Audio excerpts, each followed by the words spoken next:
I'm Amber, 28 years old, and while my cousins received millions in my grandfather's will, all I got was a one-way plane ticket to Monaco. Grandpa Harold and I were close, but our relationship was complicated. When the lawyer handed me that envelope instead of a check, the pain cut deep. I felt betrayed, confused, worthless. Little did I know this ticket would lead to the most important journey of my life. Before I tell you how this plane ticket changed my life forever, let me know where you're watching from and hit that subscribe button if you've ever felt undervalued by your family. The Mitchells weren't just wealthy, they were American aristocracy. My grandfather, Harold Mitchell, had built a real estate empire from nothing, transforming a single apartment building purchase in the 1970s into a portfolio worth billions. His success story was legendary in our family, repeated at every gathering like scripture.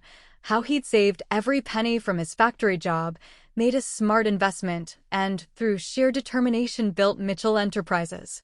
His face had even graced the cover of Forbes twice. Unlike my cousins, I grew up on the fringes of that wealth. My mother, Samantha, had committed what the family considered the ultimate sin, marrying for love rather than strategic advantage. My father, Brian, was a literature professor at a small liberal arts college.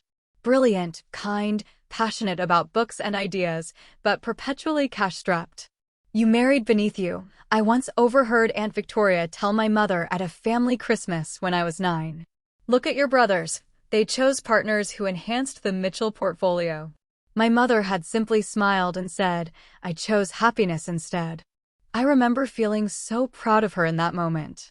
But that pride didn't shield me from feeling like an outsider at family functions. While my cousins Ethan, Madison, and Ryan arrived in chauffeured cars, wore designer clothes, and vacationed in exotic locations, my parents and I pulled up in our aging Volvo, shopped at department stores, and spent summers at a modest lake cabin we shared with 3 other families.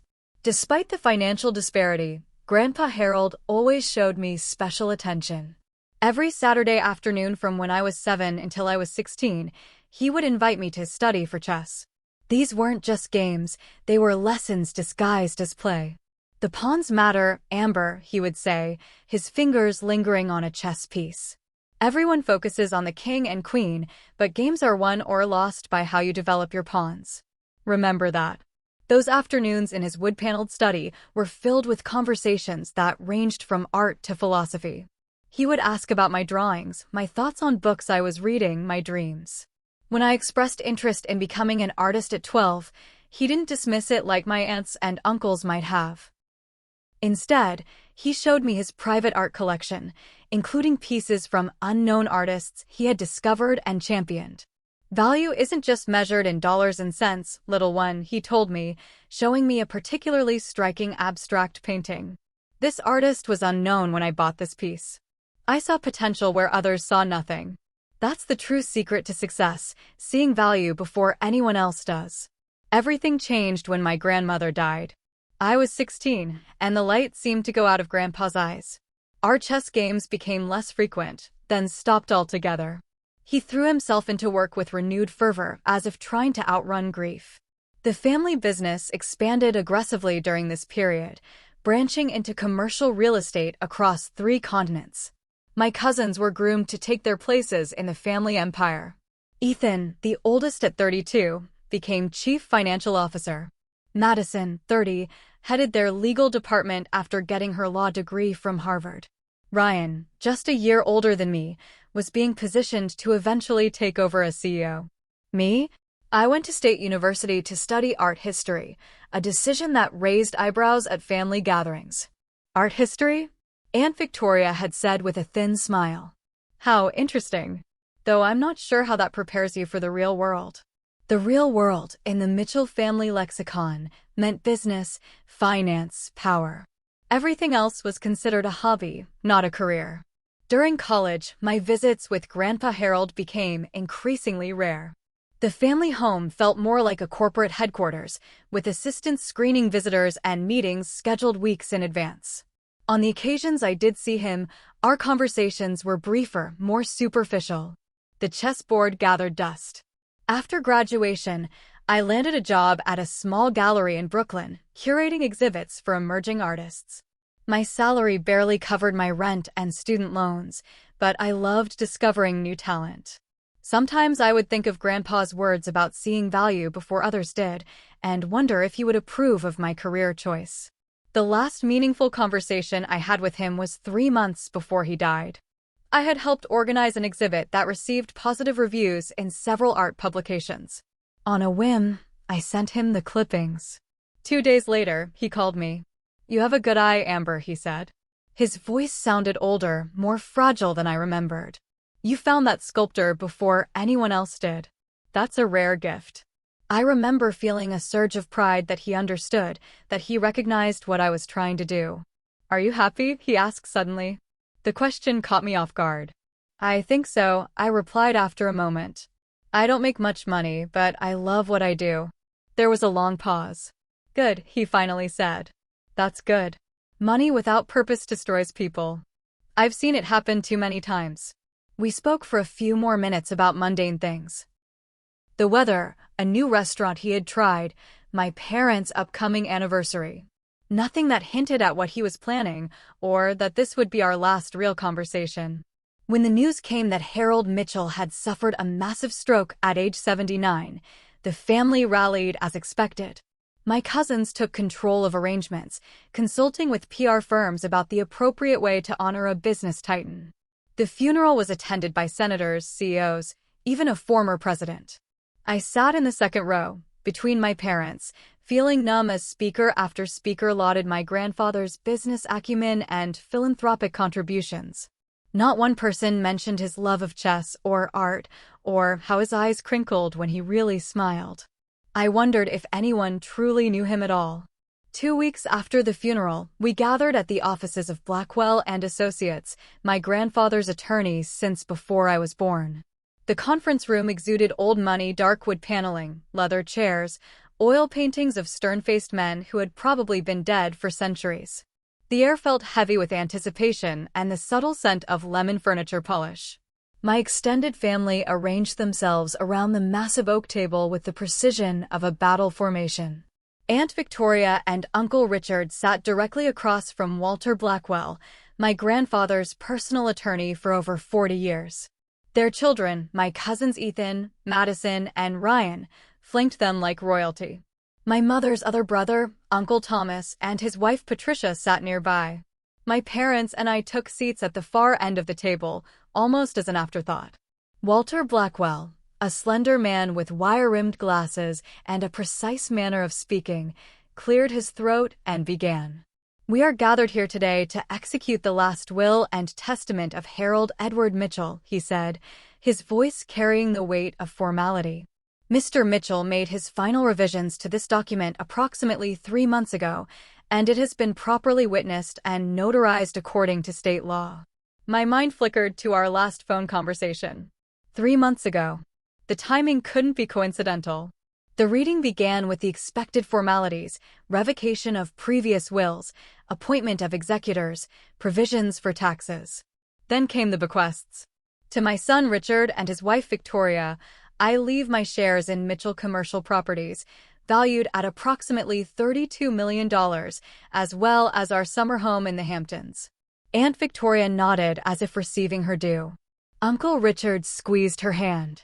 "To my son Thomas and his wife Patricia, I leave my shares in Mitchell International Holdings, valued at approximately $28 million, as well as my ranch in Montana." Uncle Thomas looked pleased, but not surprised. "To my grandson Ethan, I leave $10 million in trust and my collection of vintage automobiles." Ethan's expression didn't change, but he leaned back slightly in his chair, the picture of satisfaction. "To my granddaughter Madison, I leave $10 million in trust and my penthouse apartment in Manhattan." Madison smiled tightly, already calculating the property value in her head, I was sure. "To my grandson Ryan, I leave $10 million in trust and my yacht currently docked in Palm Beach." Ryan actually pumped his fist slightly, like he'd won a sporting event. Blackwell continued through various bequests to longtime employees, charities, and friends. With each name that wasn't mine, I felt increasingly invisible. My mother reached for my hand under the table, giving it a reassuring squeeze. Dad looked uncomfortable, shifting in his leather chair. Finally, after nearly everyone in the room had received something substantial, Blackwell adjusted his glasses and said, "And to my daughter Samantha and her husband Brian, I leave my personal library and the sum of $5 million. My parents exchanged surprised glances. It was far more generous than they had expected, I could tell. And finally, Blackwell said, his eyes finding me at the end of the table, "To my granddaughter, Amber, I leave a one-way ticket to Monaco and the key in the accompanying envelope." The silence that followed was deafening. I felt every eye in the room on me, a mixture of confusion and barely concealed satisfaction at my apparent disinheritance. "That's it?" I heard myself ask, my voice sounding strange and distant to my own ears. Blackwell nodded, his expression unreadable. "That is the entirety of your grandfather's bequest to you, Miss Mitchell." Madison was the first to break the uncomfortable silence. "Well," she said with a tight smile that didn't reach her eyes, "at least you got a nice vacation." I felt heat rising to my cheeks as several family members poorly disguised their amusement with coughs and downward glances. "I'm sure Harold had his reasons," Aunt Victoria said in a tone that suggested she knew exactly what those reasons were. "Perhaps he felt you weren't quite ready for the responsibility of significant assets." The implication was clear. I hadn't earned a place at the Mitchell table. My career choice, my lifestyle, my very identity had been judged and found wanting by the patriarch of our family. "That will conclude today's reading," Blackwell announced. "If anyone has questions about specific provisions, I'll be available for individual consultations." As the family began to rise and mingle, chatting about their newfound wealth and what they planned to do with it, I remained frozen in my seat. My mother looked devastated on my behalf, while my father wore the resigned expression of a man who had long expected disappointment from his in-laws. Blackwell approached me as the room cleared, holding a large manila envelope. "Your grandfather asked me to give this to you personally," he said quietly. I took it from him mechanically, my fingers feeling numb. "Did he say anything?" "Explain why." The elderly attorney hesitated. Mr. Mitchell was a man who believed that explanations often diminish the lesson. He paused, then added more gently, "For what it's worth, he spoke of you often in his final months." Before I could press him further, Aunt Victoria swooped in. "Walter, we need to discuss the transition of the board positions," she said, effectively dismissing me from the conversation. I clutched the envelope and made my way toward the door. Before I could escape, Aunt Victoria called after me. "Amber, dear, don't take it personally." Harold was always pragmatic about who deserved to carry on the Mitchell legacy. I didn't trust myself to respond.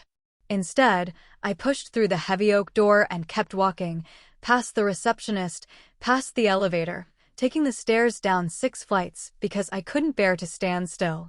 Outside on the street, the summer heat hit me like a wall. I walked aimlessly for blocks, the envelope tucked under my arm, feeling the weight of rejection with each step. All those chess games, all those conversations, had they meant nothing? Was I nothing more than a disappointment to the man I had admired my entire life? When I finally stopped walking, I found myself in a small park. I sat on a bench and opened the envelope with trembling hands. Inside was a first-class plane ticket to Monaco departing in exactly 2 weeks and a small brass key attached to a simple leather fob. No note. No explanation. Just a key and a ticket to a place I'd never been. It felt less like an inheritance and more like a dismissal, a golden parachute to remove the family embarrassment. In that moment, I had never felt more alone. The tiny Brooklyn apartment I shared with a fellow gallery assistant felt especially cramped that night. The walls seemed to close in as I paced the limited floor space, alternating between tears and anger. The ticket and key sat on my coffee table, a taunting reminder of my grandfather's final message to me. I collapsed onto my second-hand sofa, exhausted from the emotional roller coaster of the day. My phone had been buzzing with text messages from my mother, but I couldn't bring myself to respond yet. What could I say? That I was fine? That I wasn't devastated by being the only grandchild deemed unworthy of a meaningful inheritance? Sleep eluded me. Every time I closed my eyes, memories of my grandfather flooded back. Grandpa Harold teaching me to play chess, his patient voice explaining the movement of each piece. The time he took me to the Museum of Modern Art when I was 10, standing with me for almost an hour in front of a Rothko painting because I was mesmerized by the colors. His rare, booming laugh when I beat him at chess for the first time at 14. The pride in his eyes when I showed him my college acceptance letter. Had it all been an illusion? Had he been disappointed in me all along? The morning light eventually filtered through my blinds, finding me still awake, still confused. I finally picked up my phone and called Jessica, my best friend since college and the only person I could imagine talking to about this. "He left you a ticket to Monaco," she asked after I explained everything. "That's random." "Tell me about it," I said, staring at the offending ticket. "First class, one way, departing 2 weeks from yesterday. No explanation." "Are you going to go?" "Why would I? It feels like a slap in the face. Everyone else gets millions and I get sent away." Jessica was quiet for a moment. "What if this is the last lesson he wanted to teach you?" "What do you mean?" "Think about it, Amber. Your grandfather was clever, right? Maybe this isn't a dismissal. Maybe it's the beginning of something." I ran my fingers over the small brass key. "Or maybe he just didn't think I deserved anything more." "You'll never know unless you go," Jessica pointed out. "And, honestly, even if it is just a vacation, maybe you need one. When's the last time you took time off from the gallery?" She had a point. Between my full-time job at the gallery and my side gig teaching art classes to pay off student loans, I hadn't taken a real break in over 2 years. Still, pride made me resistant. Going felt like accepting the family's judgment that I was somehow less than my cousins, unworthy of being treated equally. My phone rang again that afternoon, my mother. I couldn't avoid her forever. "Honey, I'm so sorry," she said as soon as I answered. Her voice was thick with emotion. "I had no idea he was going to do this." "It's fine, Mom," I lied. "I'm fine." "It's not fine. It's cruel. After all those years you spent with him. Did you know?" I interrupted, a sudden thought occurring to me. "Did you know he was disappointed in me?" There was a pause that told me everything. "Not disappointed, exactly," she finally said. "But after you decided not to join the family business, he mentioned a few times that he had hoped you would follow in his footsteps. He thought you had the right instincts." "Right instincts?" "I'm an art curator, Mom. That's about as far from real estate development as you can get." "I know, honey." "And I told him how talented you are, how passionate about your work." It wasn't enough, clearly. I cut in, the hurt making my voice sharp. "Amber, your grandfather was complicated. He had very specific ideas about legacy." We talked for a while longer, my mother trying to comfort me trying to pretend I didn't need comforting. When we hung up, I felt even more confused. If Grandpa had wanted me in the business, why hadn't he ever said so directly? He'd never pressured me like he had my cousins. Later that evening, while attempting to distract myself by cleaning my apartment, I came across an old photo album. Inside was a picture I'd forgotten, Grandpa Harold in his younger days, standing on what appeared to be a yacht, the Mediterranean sparkling behind him. I flipped it over and saw writing on the back, Monaco, 1972. I stared at the image. My grandfather looked so young, so carefree, nothing like the serious businessman I had known. Monaco. The same place he was sending me now. Coincidence? I doubted it. That night, I stayed up researching Monaco. The second smallest country in the world. A playground for the wealthy. Famous for its casino, its yacht-filled harbor, its Grand Prix race. Nothing in my research gave me any clue as to why my grandfather would send me there. For the next few days, I went through the motions at the gallery, my mind constantly returning to the ticket and key sitting in my apartment. Jessica's words kept echoing in my head. What if this is the last lesson he wanted to teach you? What lesson could possibly be worth this emotional upheaval? A week after the will reading, I finally made my decision. I requested a month's leave from the gallery, unpaid, of course, which would strain my already tight budget. But I had to know. I had to understand why my grandfather had chosen this strange bequest. If nothing else, I wanted the closure of understanding his final message to me. The night before my departure, I carefully packed the brass key in my carry-on bag. It was small, old-fashioned, likely for a safety deposit box or storage locker. Whatever it opened, I was determined to find it. "I'm coming, Grandpa," I whispered to the empty room. "Whatever game you're playing, I'll see it through to the end." The flight from JFK to Nice, France was the most luxurious travel experience of my life. First class on Air France meant a fully reclining seat, champagne served in real crystal, and a level of attention I found almost uncomfortable. I couldn't help but think of the cost, money that could have been part of an actual inheritance instead of this elaborate mystery. From Nice, a prearranged car service transported me the remaining distance to Monaco. As we wound along the coastal road, the Mediterranean sparkled sapphire blue to my right, while terraced villas and ancient stone villages clung to the cliffs on my left. It was breathtakingly beautiful, but my appreciation was dulled by anxiety about what awaited me. First time in Monaco, the driver asked in accented English, catching my wide-eyed expression in the rearview mirror. "Yes," I admitted. "My grandfather sent me." Family in Monaco? Very exclusive. Very expensive." He nodded approvingly. I didn't correct his assumption. How could I explain that my only connection to this place was a mysterious posthumous instruction from a man I thought I knew? The Principality of Monaco appeared suddenly around a bend, a densely packed collection of white buildings cascading down to a harbor filled with yachts that looked more like small cruise ships than private vessels. The wealth on display was staggering. Lamborghinis and Bentleys crawled through narrow streets. People in designer clothing strolled along spotless sidewalks. Everything gleamed with privilege and old money.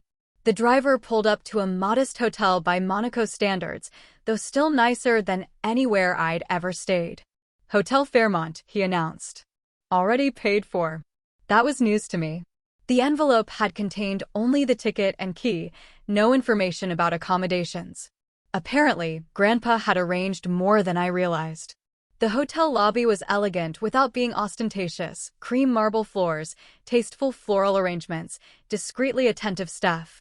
As I approached the reception desk, the clerk's eyes lit with recognition before I even gave my name. "Ms. Mitchell? We've been expecting you.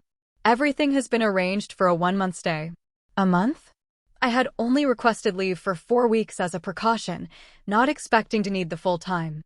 "There's also this for you," the clerk continued, handing me a cream-colored envelope with my name written in familiar handwriting. My heart stuttered. Grandpa Harold's precise, slanted script. I thanked the clerk automatically and took the envelope with trembling hands. In my room, a beautiful space with a small balcony overlooking the harbor, I finally opened it. Inside was a single card with a brief message. "Monte Carlo Casino. Tomorrow evening, 8 p.m. Wear something appropriate. Ask for Laurent at the private entrance." That was it. No explanation, no context, no hint of what this was all about. Just another step in whatever elaborate game my grandfather had designed. I sank onto the plush bed, exhaustion from travel and emotional turmoil finally catching up with me. The room was spinning with questions. Why Monaco? Who was Laurent? What was waiting for me at the casino? Sleep eventually claimed me, but my dreams were restless, chessboards with missing pieces, my grandfather's voice echoing from empty rooms, keys that morphed into puzzle pieces in my hands. I woke the next morning determined to make use of the time before my evening appointment. If I was going to be in Monaco, I might as well explore it. Perhaps I would find clues about my grandfather's connection to this place. The concierge provided me with a map and suggestions, and I spent the day wandering through Monaco's distinct districts. I strolled through the old town of Monacoville with its narrow medieval streets. I gawked at the prince's palace and watched the changing of the guards. I wandered through the exotic gardens with their stunning views of the Mediterranean. Throughout the day, I felt profoundly out of place. Everyone around me exuded wealth and belonging. Women carried handbags that cost more than my monthly rent. Men wore watches worth more than my annual salary. Even the casual tourists seemed to be operating on a different financial level than me. By late afternoon, I returned to the hotel to prepare for my casino visit. The dress I'd packed, the nicest one I owned, which had served me well at gallery openings in New York, suddenly seemed woefully inadequate for Monte Carlo. After a moment of consideration, I decided to use some of my limited savings to purchase something more suitable. If this was my grandfather's final game, I was determined to play it correctly. A boutique near the hotel yielded a simple but elegant black dress that the saleswoman assured me would be perfect for the casino. It cost nearly a week's pay, but when I saw my reflection, I knew it was the right choice. For the first time since arriving in Monaco, I felt like I might actually belong. The Monte Carlo casino was even more impressive than its photographs suggested. Built in the 19th century, its Belle Époque facade was illuminated against the night sky, columns and sculptures creating an aura of timeless sophistication. Well-dressed people ascended the wide steps, laughing and chatting in multiple languages. I circled the building, looking for what might be a private entrance. On the eastern side, away from the main doors, I found a smaller entrance with a discreet brass plaque and a security guard. "Excuse me," I said, approaching hesitantly. "I'm looking for Laurent? I have an appointment." The guard's expression shifted subtly. "Your name, madam?" "Amber Mitchell." He spoke briefly into a radio, then nodded. "Please wait here." Within minutes, an elderly man appeared. He was tall and slim, impeccably dressed in a tailored suit, with silver hair and the dignified bearing of someone who had spent a lifetime in elite service. His eyes, sharp and intelligent, assessed me immediately. "Mademoiselle Mitchell," he said with a slight French accent. "At last. You have your grandfather's eyes, you know." I was startled by the personal observation. "You knew my grandfather?" A smile softened his formal demeanor. "Ah, you must be Amber. We've been expecting you." "I'm Laurent Dumont, private client manager. I've been with the casino for nearly 50 years. He extended his hand, which I shook automatically. "Your grandfather and I were old friends." "Old friends?" I repeated, confusion mounting. My grandfather never mentioned knowing anyone in Monaco.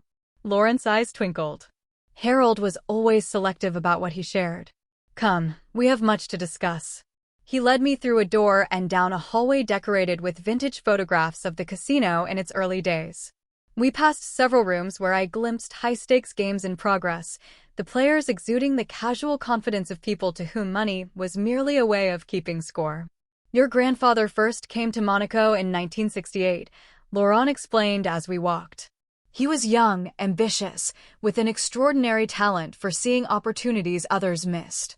This didn't align with the family mythology. According to the stories, Grandpa Harold had never left the United States until after he'd already established his business. "That's not possible," I objected. "He built his business in America. He always said he didn't even get a passport until he was 40. Laurent chuckled. Harold and his stories. He was very careful about the narrative he constructed. We stopped at an elevator, and he produced an old-fashioned key.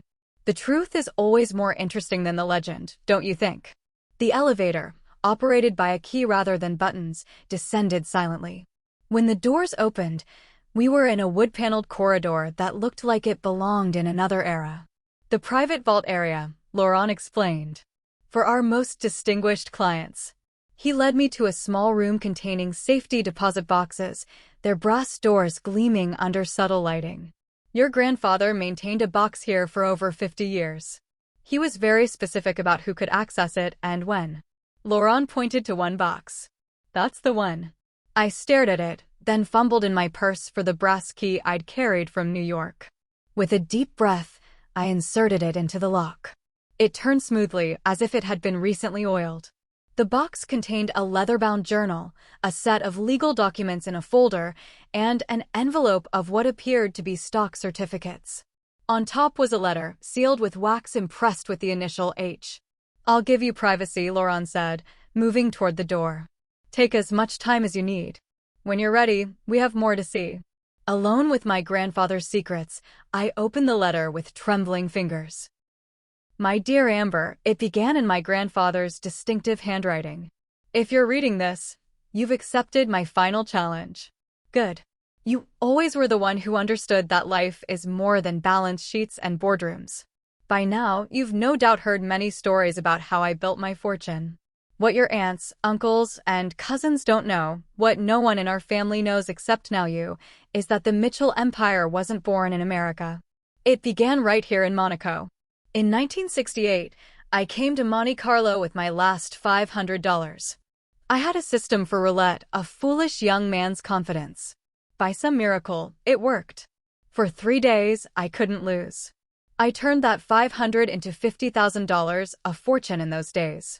But I wasn't foolish enough to keep gambling.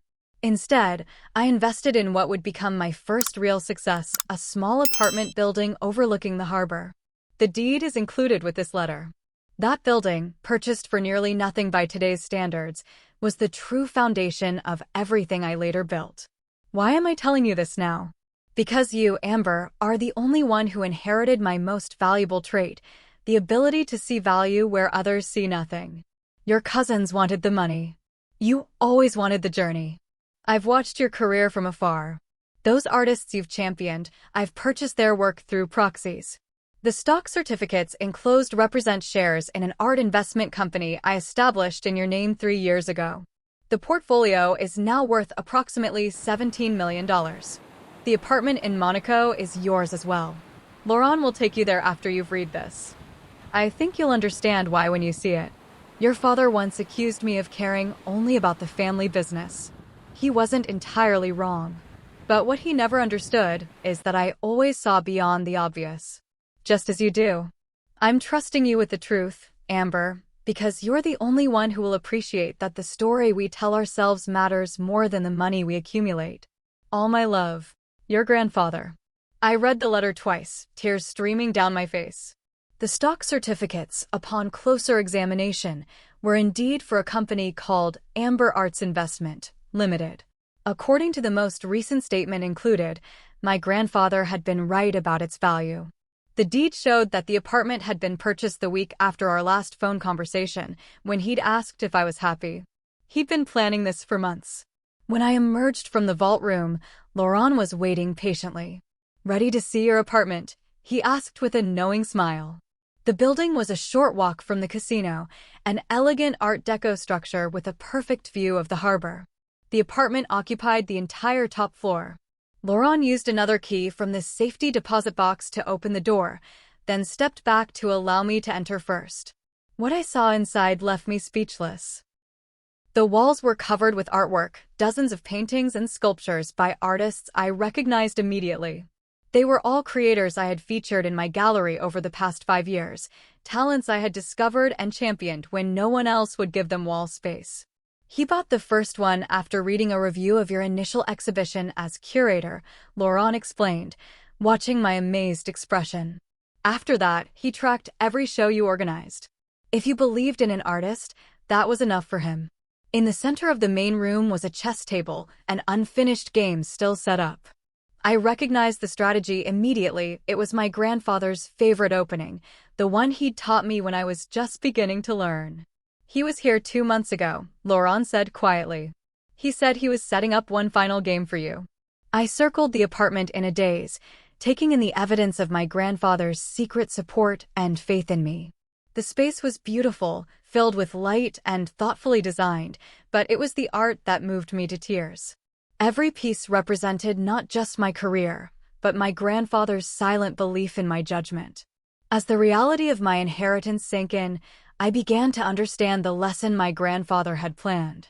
While my cousins received cash and assets, I had received something far more valuable, validation of my life choices and the tools to continue my passion on my own terms. Why didn't he tell me? I asked Laurent, who had been patiently letting me process my discovery. Harold believed that gifts given with explanation diminish their power, he replied. He wanted you to understand on your own. As the Mediterranean sunset painted the room in golden light, I felt my grandfather's presence more strongly than I had at his funeral. Here, among the art we both loved, in a place that represented the beginning of his true story, I finally understood his final message to me. It wasn't about the money. It never had been. Laurent invited me to join him for dinner at a small restaurant overlooking the harbor. As we sat at a corner table, the lights of yachts twinkling on the water below, he began filling in the gaps of my grandfather's secret history. Your grandfather arrived in Monaco in 1968, a young American with big dreams and empty pockets, Laurent said, pouring me a glass of wine. I was just starting at the casino then, not much older than he was. How did you meet? I asked, still struggling to reconcile this new narrative with the family legend I'd grown up with. He was impossible to miss, Laurent chuckled. Most young men who win at the tables celebrate extravagantly, lose it all back. Not Harold. He won 60,000 francs over 3 nights, then never placed another bet. That caught management's attention. And you became friends? Not immediately. But I was assigned to watch him. The casino is always suspicious of winners. I observed him meeting with property agents, studying financial papers. He wasn't a typical tourist. He was investing. Laurent described how my grandfather had purchased a small apartment building that had fallen into disrepair. Using his gambling winnings as a down payment, he secured a loan from a local bank, renovated the property, and within a year had tripled its value. The building you now own, Laurent explained, was his second purchase. The beginning of what would become Mitchell Enterprises. But why keep it secret? I asked, pushing my food around my plate. Why create a completely different origin story for the family? Laurent considered this, swirling his wine thoughtfully. America in the 1970s, a self-made man was admired. A gambling winner? Less so. Harold understood the power of narrative. A young man saving every penny from honest work to make his first investment, that was a story Americans respected. It made sense. Grandpa Harold had always been conscious of his image, especially as his business grew. A gambling origin might have undermined the reputation for careful, strategic thinking he had cultivated. When did he start collecting art? I asked. Almost immediately. His eye for undervalued properties extended to art as well. He bought his first significant piece in 1970, a young French painter nobody knew then. That painting is now in the MoMA. As Laurent spoke, I began to see my grandfather in a new light. Not just as the stern patriarch who built a real estate empire, but as a young adventurer who trusted his instincts and saw value where others didn't, just like me. After dinner, we returned to the casino, but instead of re-entering through the private door, Laurent led me to a different part of the building. There's something else you should see, he said, using a key to unlock a nondescript door. Inside was a small, elegant office, clearly maintained but unused. On the desk sat a framed photograph of my grandfather and Laurent, much younger, standing in front of the casino. Your grandfather maintained this office for over 40 years, Laurent explained. He used it whenever he was in Monaco, which was more often than your family probably realized. They had no idea, I confirmed, running my fingers over the antique desk. We all thought his first international expansion was in London in the 1980s. By then, his European holdings were already substantial. Laurent opened a cabinet to reveal a series of leather-bound ledgers. These document every investment he made through Monaco. The complete history of the true Mitchell Empire. I spent the next few hours poring over the ledgers, amazed at the extent of my grandfather's secret operations. While maintaining his primary business in America, he had built a parallel enterprise in Europe, using Monaco as his base. The records showed property investments across France, Italy, and Spain, all managed quietly, separate from the family business. Most surprising were the art transactions. Page after page documented purchases of works by unknown artists who later became significant. My grandfather had indeed possessed an extraordinary eye for emerging talent. Why are you showing me all this? I finally asked Laurent. Because Harold wanted you to understand the truth, he replied simply. He believed you were the only one who would appreciate both the business and the art. But why not tell my cousins? Why let them believe a false story? Laurent's expression turned serious. Your cousins, from what Harold told me, see only dollar signs. They inherited his money, but not his vision. You inherited his most valuable gift, the ability to see potential. As midnight approached, Laurent escorted me back to my apartment building. As we said goodnight, he handed me another key. For the storage facility, he explained. There's more of your grandfather's art collection there. He's been buying your artists for years, every single one you've ever promoted. Sleep eluded me that night. I sat on the balcony of my new apartment, looking out at the moonlit Mediterranean, trying to process everything I'd learned. The grandfather I thought I knew had been presenting only one facet of himself to the family. His true passion, his eye for undiscovered value, had been hidden from everyone except, apparently, me. The next morning, I visited the storage facility. What I found there left me breathless. Climate-controlled rooms filled with carefully preserved artwork, paintings, sculptures, installations, all by artists whose careers I had championed at my small Brooklyn gallery. Some pieces I recognized from exhibitions I had curated. Others must have been purchased directly from the artists. A detailed inventory showed that my grandfather had begun collecting these works exactly when Laurent had said, right after my first show as a curator. He had been following my career all along, silently supporting my eye for talent. The collection's value was substantial, several $1,000,000 by conservative estimate. But its real worth to me was the validation it represented. My grandfather had trusted my judgment enough to invest significantly in the artists I discovered. When I returned to the apartment, I found myself drawn to the chess table with its unfinished game. I studied the board, recognizing my grandfather's strategy. He had set up a complex position with multiple possible moves. It wasn't a game to be won or lost, I realized, but a puzzle to be solved. I sat down and considered my next move, feeling as though my grandfather was somehow watching, waiting to see if I would understand his final lesson. The pieces suddenly aligned in my mind. The apartment deed showed the purchase date, exactly 1 week after our last phone conversation. The collection of my artists had been assembled over years. The Monaco connection had been hidden from the family for decades. None of this was impulsive or last minute. My inheritance wasn't an afterthought or a dismissal. It was the culmination of a carefully crafted plan, one that had been in motion long before my grandfather's death. This wasn't a game of chess after all. It was a passing of the torch.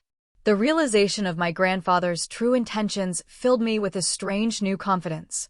For the first time since the reading of the will, I felt ready to face my family. I called my mother first, knowing she would be worried about me. "Monaco?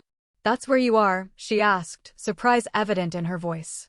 "Why didn't you tell us you were going?" "I needed to understand why Grandpa sent me here," I explained. "And Mom, you won't believe what I found." I told her everything: the apartment, the art collection, the stock certificates, the true origin of the Mitchell fortune. With each revelation, her silence on the other end of the line grew deeper. $17 million, she finally managed. In art investments? Plus the apartment and the collection, I confirmed. "And there's more, Mom. Grandpa didn't start the business the way he always claimed. He won seed money gambling here in Monaco." I heard her exhale slowly. "That actually explains a few things." Comments he made over the years that never quite fit the official story. She paused. "Amber, I'm so happy for you. But why would he keep all the secret from the rest of the family?" "I think he wanted different things for different people," I said carefully. "The cousins got what they valued, immediate wealth.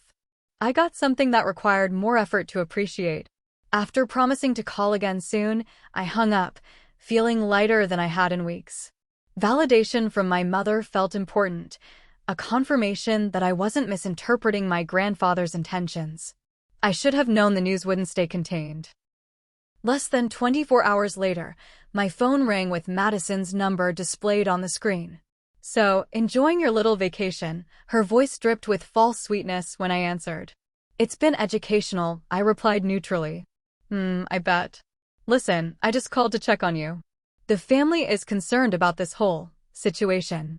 It seems a bit cruel of Grandpa to send you away like that." I bit back a laugh. "Your concern is touching, Madison. But I'm actually doing quite well." Good, she said distractedly. "By the way, is it true you're staying in some apartment Grandpa owned? Mother mentioned something about it." So that was the real reason for her call, fishing for information. "Yes, he left me an apartment here. It's quite nice. An apartment in Monaco." Her voice sharpened with interest. "That wasn't in the will reading. It was in the documents I received afterward," I explained, enjoying her obvious surprise. "Along with some other investments." There was a pause. "What kind of investments?" "Art, primarily." Grandpa apparently had quite the eye for emerging talent. Another pause, longer this time. How quaint. Well, if you need any help managing these unexpected assets, the family would be happy to assist. Real estate in foreign countries can be complicated, and art isn't exactly a liquid investment. I appreciate the offer, but I think I can handle it, I replied, keeping my tone pleasant. After hanging up, I counted down in my head, 5, 4, 3, 2, 1. Right on cue, my phone rang again. This time it was Aunt Victoria. Amber, darling, she began without preamble. I've just heard the most concerning news. It seems your grandfather may have left you foreign assets that weren't properly disclosed during the will reading. That's correct, I confirmed. Well, that simply won't do, she continued briskly. There are family considerations, tax implications. I'm booking a flight to Monaco immediately. We need to sort this out. There's nothing to sort out, Aunt Victoria. The inheritance is quite straightforward. Nonetheless, I'll arrive tomorrow. Text me the address of this apartment. We can meet there. Before I could object further, she had hung up. I sighed, knowing this confrontation was inevitable. The family had ignored me when they thought I'd received nothing of value. Now that they knew differently, I had their full attention. I spent the next day preparing for Victoria's arrival. Laurent provided me with copies of all relevant documentation, organized in a portfolio that established the legitimacy of my inheritance beyond any possible challenge. Your grandfather anticipated this reaction, he noted with a slight smile. The documents are quite thorough. Aunt Victoria arrived precisely at the time she had specified, dressed immaculately in a Chanel suit that probably cost more than my annual salary at the gallery. Her eyes widened almost imperceptibly as she took in the location and exterior of the building. Quite a nice address, she observed as I let her into the apartment. Inside, her composure slipped further as she surveyed the art-filled space.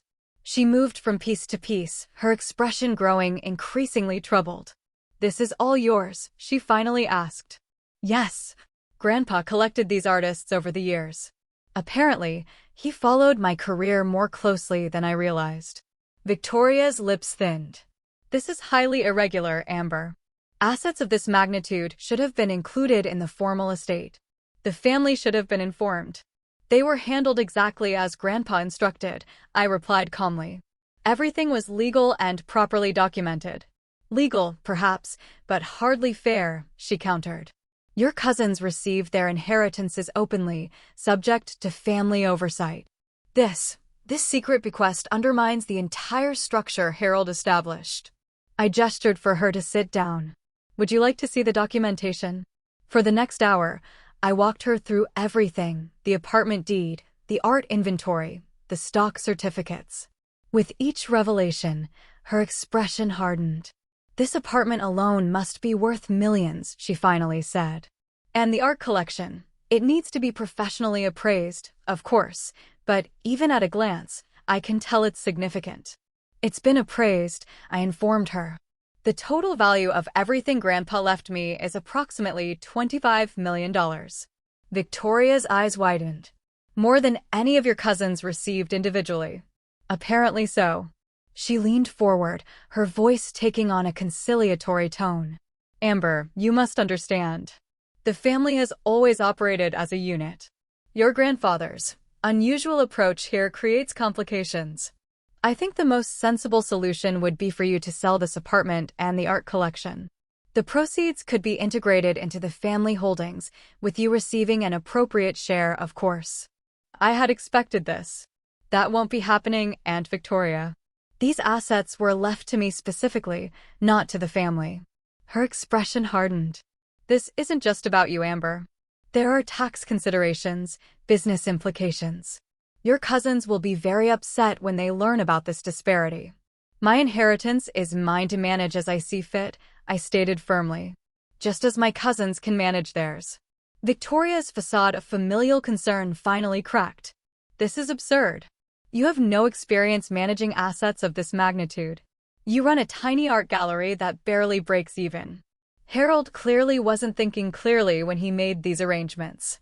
I smiled, remembering my grandfather's words in his letter. Actually, I think he knew exactly what he was doing. We'll see about that, she snapped, rising to her feet. The family attorneys will be reviewing all of this. If there are any irregularities, any at all, we'll contest the entire arrangement. You're welcome to try, I said, maintaining my calm. But everything is in order. Grandpa made sure of that. As she turned to leave, Victoria paused by one of the paintings, a striking abstract by an artist I had discovered 2 years ago, whose work had recently been acquired by the Whitney Museum. All these unknown artists, she said dismissively. Harold always did have unusual tastes. Actually, this artist's work has tripled in value since Grandpa purchased this piece, I informed her. He had an excellent eye for emerging talent, just like me. After Victoria's departure, I called Laurent to update him on the confrontation. She's threatening legal action, I explained. Your grandfather anticipated that as well, Laurent assured me. There's one more document you should know about. He arrived an hour later with a sealed envelope. Inside was a letter addressed to Victoria and the family attorneys, written by my grandfather. It referenced a specific clause in his will that I hadn't heard during the reading, a provision stating that any family member who contested any portion of the will would forfeit their entire inheritance. He had Blackwell read a simplified version of the will at the gathering, Laurent explained. The complete document, with all its legal protections, is much more comprehensive. The next day brought a conference call with the family lawyer, Victoria, and my cousins. Their initial hostility dissolved quickly when Blackwell confirmed the anti-contest provision and the legitimacy of my inheritance. If you pursue this, Victoria, you risk everything Harold left to you and Richard, the attorney warned. The provision is quite clear. This is outrageous, Ethan interjected. Amber gets art and real estate worth more than what any of us received individually, with none of the responsibilities to the family business. Your grandfather's wishes were explicit, Blackwell replied firmly. Each of you received exactly what he intended you to have. The call ended with reluctant acceptance from the family, though I had no illusions that their resentment had dissipated. What surprised me was how little their opinions suddenly mattered to me. That evening, I received an unexpected call from my mother. I'm at the airport in Nice, she announced. Can you come pick me up? 2 hours later, I was showing her around the apartment, watching her amazed expression as she took in the art collection and the stunning view. I had no idea, she kept saying. All these years, and I never knew this side of him. We stayed up late into the night, sharing memories of my grandfather and piecing together the complex man he had truly been. You know, my mother said thoughtfully, I think he saw himself in you more than in anyone else in the family. Not just your eye for art, but your independence. Your willingness to follow your own path. I wish he had told me, I admitted. We could have shared so much more. She smiled sadly. Harold was never good at expressing his feelings directly. But this, she gestured around the art-filled apartment, this speaks volumes, doesn't it? In that moment, surrounded by beautiful art with the Mediterranean moonlight streaming through the windows, I felt my grandfather's presence more strongly than ever. For the first time since his death, the pain of loss was overshadowed by a profound sense of connection. 6 months after arriving in Monaco with nothing but a plane ticket and a small brass key, I stood in what was now officially the Harold Mitchell Gallery, surveying the space that had once been the lower floor of my apartment building. The renovation had transformed the area into a sleek, modern exhibition space dedicated to emerging artists. The gallery's first show was opening that evening, a showcase of works by 6 artists I had discovered in Brooklyn, now receiving their European debut. Laurent, who had become both a friend and mentor, was helping me greet the early arrivals. Your grandfather would be proud, he said, handing me a glass of champagne. This is exactly the kind of vision he respected. I smiled, feeling settled in a way I hadn't experienced before. It still feels surreal sometimes. 6 months ago, I was struggling to pay rent on a tiny apartment in Brooklyn. And now you're a gallery owner in Monaco, Laurent chuckled. Life changes quickly, no? The transition hadn't been entirely smooth. There had been paperwork, bureaucratic hurdles, language barriers, and the occasional sleepless night wondering if I was making the right decisions. But with each passing week, my confidence had grown. The Mitchell Foundation for Emerging Artists, which I had established using a portion of my inheritance, had already awarded its first round of grants. The joy of being able to support talented creators who just needed a chance reminded me daily of my grandfather's wisdom. My phone buzzed with a text message. It was from Madison, landing in 30 minutes. Save some champagne. The family's attitude had undergone a gradual transformation over the past months. After the initial shock and resentment, a tentative reconciliation had begun. Ethan had been the first to reach out, calling to ask my opinion on an art acquisition for the lobby of a new Mitchell property in Chicago. Ryan had followed, visiting Monaco on his way to a business conference in Milan. He'd spent an evening at my apartment, asking questions about our grandfather that revealed how little any of them had truly known him. Madison had been the most resistant, but even she had eventually called with questions about an artist whose work she had seen in a magazine, one of my artists, as she put it. None of them had fully embraced my worldview, but they had begun to recognize that there was value in my perspective. It was a start. My mother had returned to the States after 2 wonderful weeks in Monaco, during which we had explored not just the Principality, but neighboring parts of France and Italy. She had taken the actual chess set from my apartment back to my father, a peace offering of sorts from my grandfather across the divide of years and misunderstandings. As I mingled with guests at the opening, I found myself drawn to the unfinished chess game my grandfather had left on the table upstairs. I had preserved it exactly as I found it, but I'd spent many evenings studying the board, contemplating what move he would have wanted me to make next. Later that night, after the successful opening had concluded and the last guests had departed, I climbed the stairs to my apartment and went straight to the chess table. The position was complex but not impossible. My grandfather had always taught me to think several moves ahead, to consider not just the immediate advantage but the long-term strategy. I picked up a pawn, the piece he had often told me was underestimated, and moved it forward, promoting it to a queen. It wasn't a conventional move, but it was bold and created new possibilities on the board. "Your move, Grandpa," I whispered to the empty room, feeling oddly certain that somewhere he was smiling. The next morning, I was surprised by a call from Ethan. The family business was facing challenges with a development project in Barcelona, specifically resistance from local artists concerned about cultural displacement. "We need someone who understands both worlds," he explained awkwardly. "Someone who speaks the language of business and art." "And you thought of me?" I couldn't keep the surprise from my voice. "You've proven you have good instincts," he admitted. "Different from ours, but valuable." I agreed to consult on the project, seeing an opportunity to bridge the gap between my two worlds, to help the family business while also protecting the creative community I valued. It felt like exactly the kind of balance my grandfather would have appreciated. As I ended the call, I looked out at the Mediterranean glittering beyond my balcony. 6 months ago, I had arrived feeling rejected and worthless. Now I understood that my grandfather's unusual bequest hadn't been a dismissal, but an invitation to forge my own path while carrying forward his most important values. The true inheritance hadn't been the money or the art or even the apartment. It had been the confidence to see value where others didn't, to trust my instincts, and to create something meaningful on my own terms. That evening, as the sun set over Monaco harbor, I sat on my balcony with a glass of wine and my grandfather's journal.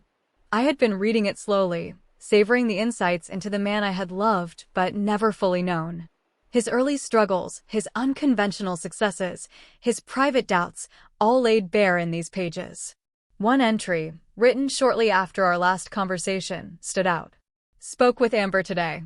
Asked if she was happy. She said yes, despite the financial challenges.